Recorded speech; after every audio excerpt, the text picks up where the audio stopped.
Hello student, आज हम लोग पढ़ेंगे क्लास 6 के साइंस के 12वीं चैप्टर।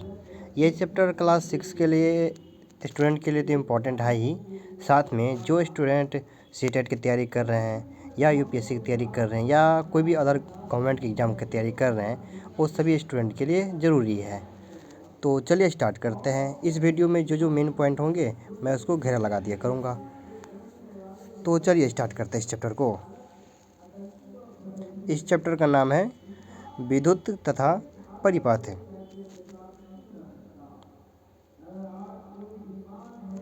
हम विद्युत का उपयोग अपने बहुत से कार्यों को आसान बनाने के लिए करते हैं।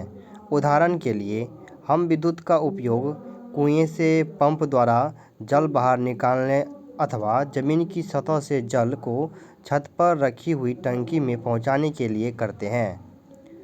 अन्य कौन कौन से कार्य हैं जिनके लिए आप विद्युत का उपयोग करते हैं? उनमें से कुछ की सूची अपनी नोटबुक में लिखिए। क्या आपकी सूची में प्रकाश के लिए विद्युत का उपयोग सम्मिलित है? सूरज छिपने के बाद भी विद्युत हमारे घरों, सड़कों, दफ्तरों तथा फैक्ट्रियों को प्रकाशित करती है। यह रात में लगातार काम करने में हमारी सहायता करती है। विद्युत हमें बिजली घर से प्राप्त होती है, फिर भी विद्युत की आपूर्ति ठप्प हो सकती है या कई स्थानों पर अनुपलब्ध हो सकती है। ऐसी स्थिति में प्रकाश के लिए टॉर्च का प्रयोग करते हैं। टॉर्च में एक बल्ब होता है। जब इसका स्विच दबाते हैं तब यह प्रकाश देने लगता है। टॉर्च को विद्युत कहाँ से मिलती है? चलिए अब आगे देखते हैं पॉइंट। विद्युत सेल।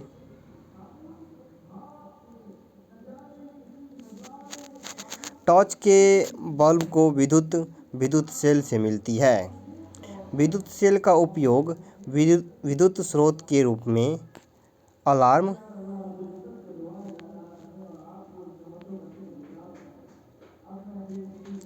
घड़ी, कलाई घड़ी, रेडियो, कैमरा तथा अन्य युक्तियों में किया जाता है। क्या आपने कभी विद्युत सेल को ध्यानपूर्वक देखा है? आपने यह देखा होगा कि इसके एक और धातु की टोपी तथा दूसरी ओर धातु की डिस्क होती है। क्या आपने विद्युत सेल के ऊपर एक धन चिन्ह तथा एक ऋण चिन्ह देखा है? विद्युत सेल में धातु की टोपी धनात्मक सिरा तथा धातु की डिस्क ऋणात्मक सिरा कहलाता है। यहाँ पर आप एग्जाम्पल में देख सकते हैं, ऊपर वाले हो गए धनात्मक और नीचे वाले हो गए ऋणात्मक। अब आगे देखते हैं। सभी विद्युत सेलों में दो सिरे होते हैं, जिनमें एक धनात्मक सिरा तथा दूसरा ऋणात्मक होता है।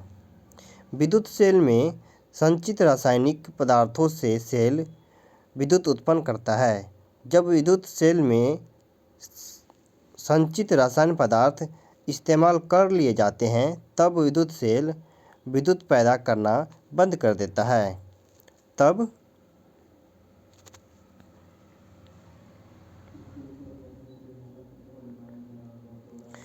उस विद्युत सेल को एक नए विद्युत सेल से बदलना पड़ता है। टॉर्च के बल्ब में कांच का एक बाहरी आवरण धातु की सतह पर चिपका होता है। बल्ब के कांच के आवरण के अंदर क्या होता है? आगे एक दिया हुआ था चेतावनी, ये पढ़ लेते क्या बोल रहे चेतावनी में। आपने विद्युत खंभों, विद्युत उपकेंद्रों तथा अन्य स्थानों पर इस प्रकार का चिन्ह देखा होगा। यह दर्शाता है कि विद्युत का उपयोग उचित रूप से न किया जाए तो यह अत्यंत खतरनाक हो सकती है। यदि विद्युत तथा विद्युत युक्तियों को असावधानीपूर्वक बरता जाए तो यह गंभीर चोट अथवा मृत्यु तक का कारण बन सकती है। अतएव आपको कभी भी विद्युत के तारों तथा सॉकेट आदि से प्रयोग करने का प्रयत्न नहीं करना चाहिए। यह भी याद रखिए कि स्वभाव जनित्र द्वारा उत्पन्न विद्युत भी इतनी ही खतरनाक है। विद्युत संबंधी सभी क्रियाकलापों के लिए केवल साधारण बैटरी का ही उपयोग करना चाहिए। तो ये चेतावनी दिया हुआ था। चलिए आगे पॉइंट देखते हैं। अब क्रियाकलाप दिया हुआ है, फर्स्ट देख लेते हैं।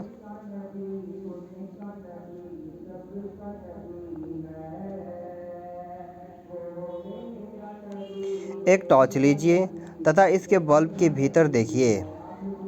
आप अपने अध्यापक की सहायता से इस बल्ब को टॉर्च से बाहर भी निकाल सकते हैं। आप क्या देखते हैं? क्या आप कांच के बल्ब के मध्य एक पतला तार देखते हैं? चित्र 12.2 में देख सकते हैं। अब आप टॉर्च का स्विच दबाइए तथा देखिए कि बल्ब का कौन सा भाग दीप्त है। यहाँ पर देख सकते हैं दिया हुआ एग्जाम्पल में।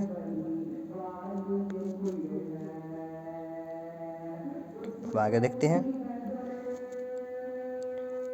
प्रकाश उत्सर्जित करने वाले पतले तार को बल्ब का तंतु कहते हैं।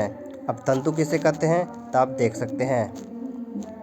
प्रकाश उत्सर्जित करने वाले पतले तार को बल्ब का तंतु कहते हैं। यह तंतु दो मोटे तारों के बीच लगा होता है, जिसे चित्र 12.2 में दर्शाया गया है।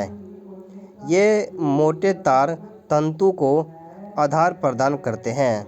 इन मोटे तारों में से एक मोटा तार बल्ब की सतह पर धातु के ढांचे से जुड़ा होता है। चित्र 12.2 में देख सकते हैं। दूसरा मोटा तार आधार केंद्र पर धातु की नोक से जुड़ा होता है। बल्ब के आधार पर धातु का ढांचा तथा धातु की नोक बल्ब के दो टर्मिनल है। ये दोनों टर्मिनल इस प्रकार लगाए जाते हैं कि ये एक दूसरे को न छुए। घरों में उपयोग होने वाले विद्युत बल्बों की भी ऐसी ही संरचना होती है। इस प्रकार विद्युत सेल तथा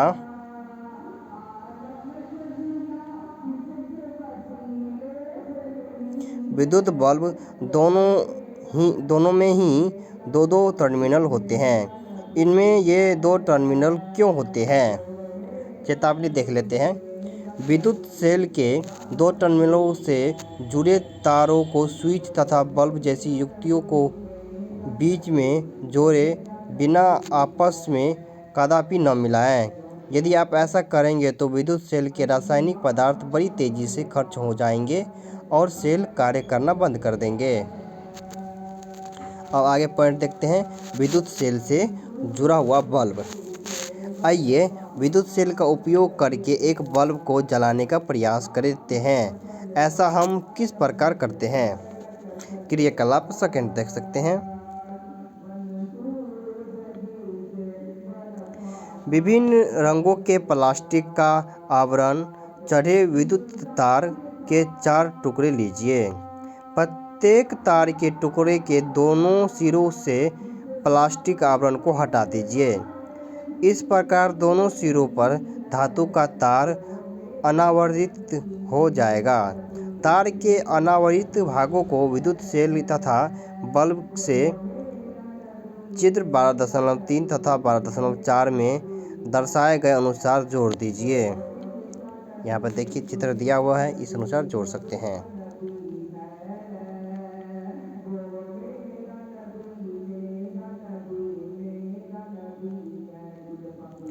बल्ब के साथ तारों को जोड़ने के लिए आप विद्युत रोधी टेप और सेल के लिए रबर बैंड या टेप का उपयोग कर सकते हैं। अब बल्ब तथा विद्युत सेल को अलग अलग 6 भिन्न ढंगों से जोड़िए, जैसा कि चित्र 12.5a से 12.5 में दर्शाया गया है। प्रत्येक व्यवस्था में देखिए कि बल्ब दीप्त है या नहीं। प्रत्येक व्यवस्था के लिए हाँ या नहीं लिखिए।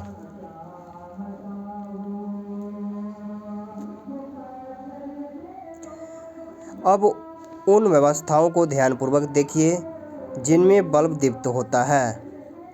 इन व्यवस्थाओं की तुलना दूसरी व्यवस्थाओं से कीजिए जिनमें बल्ब दीप्त नहीं होता है। क्या आप इस अंतर का कारण ज्ञात कर सकते हैं? चित्र 12.5a में विद्युत सेल के एक टर्मिनल से प्रारंभ करके अपनी पेंसिल की नोक को तार के अनुदिश बल्ब तक लाइए। अब बल्ब के दूसरे टर्मिनल से प्रारंभ करके विद्युत सेल से जुड़े दूसरे तार के अनुदिश पेंसिल की नोक को लाइए। इस कार्य को चित्र 12.5 की तरह शेष व्यवस्थाओं के लिए दोहराइए। क्या उन व्यवस्थाओं में बल्ब दीप्त होता है? दीप्त मतलब जलना। जिनमें सेल के एक टर्मिनल से वापस दूसरे टर्मिनल तक पहुंचने में पेंसिल को ऊपर उठाना पड़ता है। अब अगला पॉइंट देखते हैं, विद्युत परिपथ।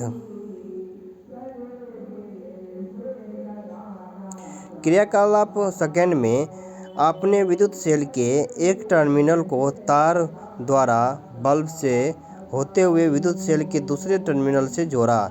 ध्यान दीजिए चित्र 12.5a में 12.5 का ए कहाँ है? यहाँ पे है। देखिए यहाँ पे बल्ब जल रहे हैं। अब आगे देखते हैं। तथा चित्र 12.5f की व्यवस्थाओं में विद्युत सेल के दो टर्मिनल बल्ब के दो टर्मिनल से जोड़े गए हैं। इस प्रकार की व्यवस्था विद्युत परिपथ का एक उदाहरण है। अब 12f देख सकते हैं। 12 का f ये देख सकते हैं।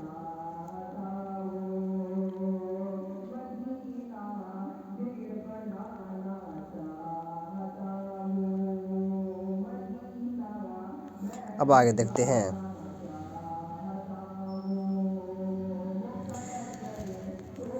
विद्युत परिपथ विद्युत सेल के दो टर्मिनल के बीच विद्युत प्रवाह के संपूर्ण पथ को दर्शाता है। बल्ब केवल तभी दीप्त होता है जब परिपथ में विद्युत धारा प्रवाहित होती है।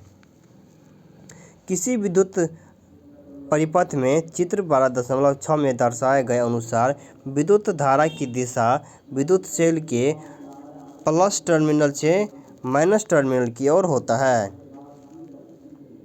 जब बल्ब के टर्मिनल को तार के द्वारा विद्युत सेल के टर्मिनल से जोड़ा जाता है तो बल्ब के तंतु से होकर विद्युत धारा प्रवाहित होती है।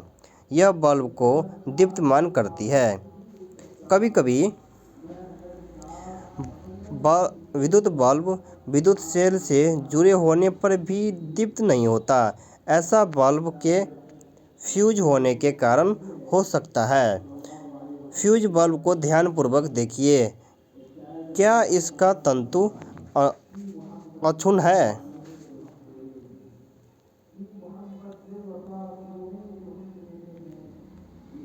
अब आगे देखते हैं।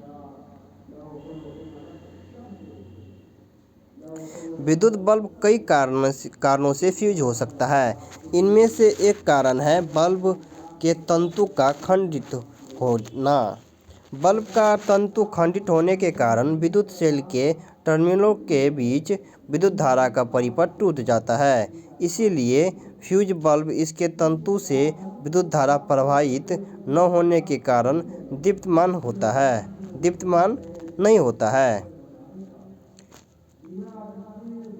जब बल्ब फ्यूज हो जाएंगे तो बल्ब नहीं जलेंगे क्योंकि धारा प्रवाहित नहीं हो पाएंगे ना। अब आगे पॉइंट देखते हैं। क्या अब आप यह बता सकते हैं कि चित्र 12.5b सी, डी तथा ई में आपके प्रयास करने पर भी बल्ब दीप्तमान क्यों नहीं होता है? अब यहाँ पर देख सकते हैं, यहाँ पे क्यों, यहाँ पर क्योंकि यहाँ पे गलत डायरेक्शन में जोड़ा गया है। दोनों से जोड़ना चाहिए तो सिर्फ एक ही से जोड़ दिए। बी, डी में भी, बी में क्या हुआ, बल्ब फ्यूज है। ई में क्या है, गलत जोड़ा गया है, दोनों में जोड़ा जाएगा। और सी में भी क्या है, बल्ब फ्यूज है। बल्ब फ्यूज नहीं है यहाँ पे सही जोड़ा ही नहीं है। यहाँ पे देखिए तार कटा हुआ है। अब आगे देखते हैं क्रियाकलाप थर्ड। एक टॉर्च बल्ब तथा तार का एक टुकड़ा लीजिए। पहले की तरह तार के दोनों सिरों से प्लास्टिक आवरण को हटाइए। चित्र 12.7 में दर्शाए गए अनुसार तार के एक सिरे को बल्ब के धातु के ढांचे के चारों ओर लपेटिए। तार के दूसरे सिरों को रबर बैंड की सहायता से विद्युत सेल के तीनात्मक टर्मिनल से जोड़िए। अब बल्ब के आधार की नोक अर्थात इसके टर्मिनल को विद्युत सेल के धनात्मक टर्मिनल पर रखिए। क्या बल्ब दीप्तमान होता है? अब बल्ब को विद्युत सेल के टर्मिनल से हटाइए। क्या बल्ब अभी भी प्रकाशित है? क्या यह टॉर्च को ऑन व ऑफ करने के समान नहीं है? अब अगला पॉइंट देखते हैं, विद्युत स्विच। घर में तैयार की गई टॉर्च को ऑन अथवा ऑफ करने में विद्युत बल्ब को विद्युत सेल की नोक से स्पर्श कराते हैं अथवा हटाते हैं। यह एक साधारण विद्युत स्विच था, लेकिन इसे उपयोग करना सुविधाजनक नहीं है। हम अपने उपयोग के लिए दूसरा सरल एवं सुविधाजनक स्विच बना सकते हैं।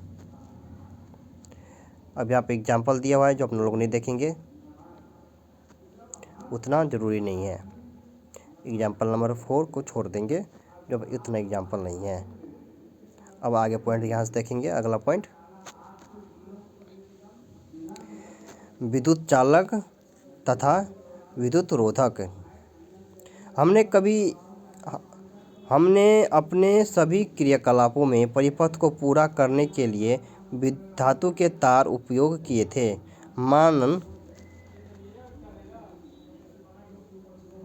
मान लीजिए परिपथ बनाने के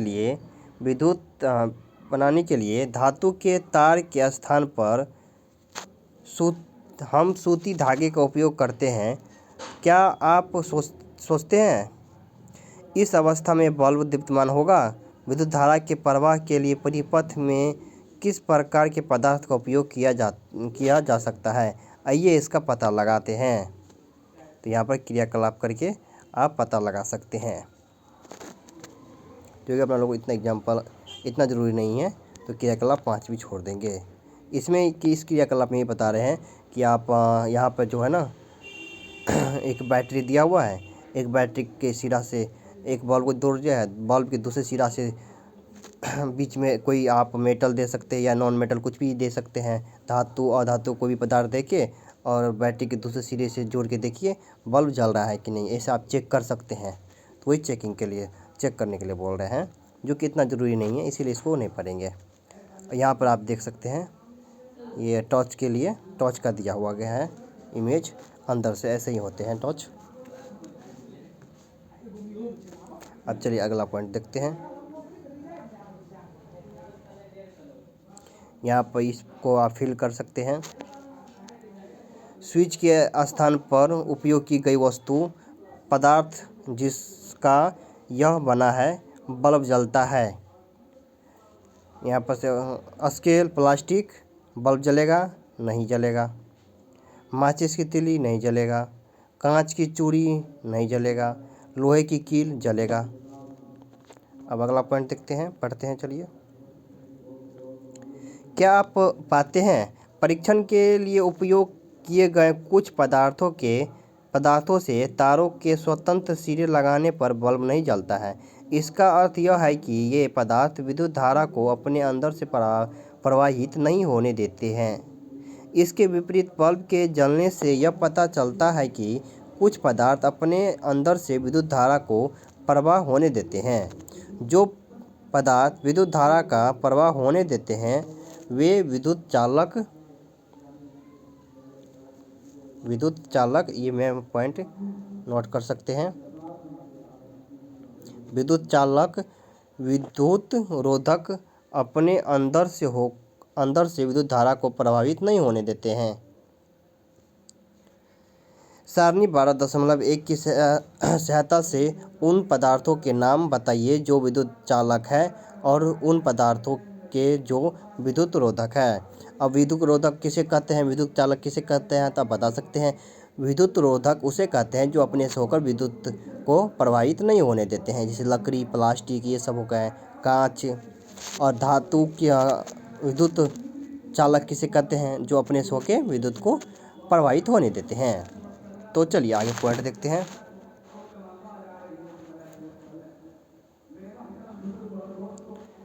यहाँ पर आप इसको फिल कर सकते हैं।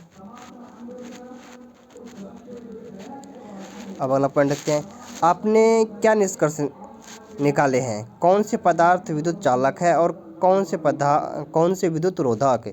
अध्याय 4 में उन पदार्थों को स्मरण करें जो चमकदार होते हैं, क्या वे विद्युत चालक हैं?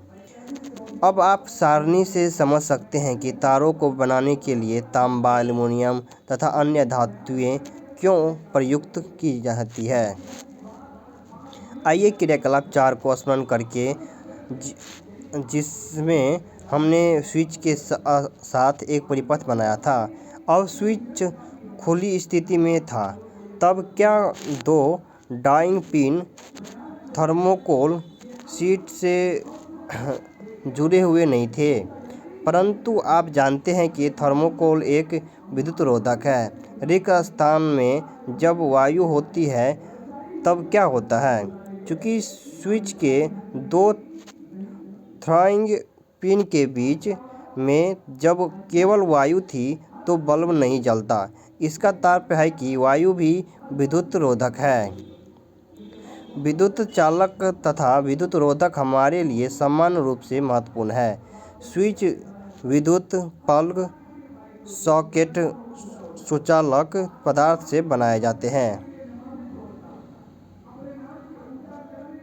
दूसरी ओर विद्युत तारों, प्लग के ऊपर के भाग, स्विच तथा विद्युत उपकरणों के अन्य भागों जिनमें लोग स्पर्श कर सकते हैं, इनको बनाने के लिए रबर तथा प्लास्टिक का उपयोग होता है। चेतावनी देख लेते क्या कहते हैं। आपका शरीर विद्युत का बहुत अच्छा चालक है, अतः विद्युत उपकरणों का उपयोग करते समय सावधानी बरतिए। अब प्रमुख पॉइंट देख लेते हैं, सब देख लेते कौन कौन सा है। बल्ब, विद्युत चालक, विद्युत सेल, विद्युत परिपथ, तंतु, विद्युत रोधक, स्विच और टर्मिनल। सारांश पढ़ लेते हैं। विद्युत सेल विद्युत का एक स्रोत है। विद्युत सेल में दो टर्मिनल होते हैं, एक धन टर्मिनल तथा एक ऋण टर्मिनल। विद्युत बल्ब में एक फिलामेंट होता है जो इसे टर्मिनल से जुड़ा होता है। विद्युत धारा प्रवाहित होने पर विद्युत बल्ब दीप्त हो उठता है। बंद विद्युत परिपथ में विद्युत धारा प्रवाहित विद्युत सेल के एक टर्मिनल से दूसरे टर्मिनल तक प्रवाहित होती है। स्विच एक सरल युक्ति है जो विद्युत धारा के प्रवाह को रोकने या प्रारंभ करने के लिए परिपथ को तोड़ता अथवा पूरा करता है। जिन पदार्थ से होकर विद्युत धारा प्रवाहित हो सकती है वे विद्युत चालक कहलाते हैं। जिन पदार्थ से होकर विद्युत प्रवाहित नहीं हो सकती वे विद्युत रोधक कहलाते हैं। ये चैप्टर यही कंप्लीट हुआ और इसका क्वेश्चन आंसर अगले वीडियो में करेंगे।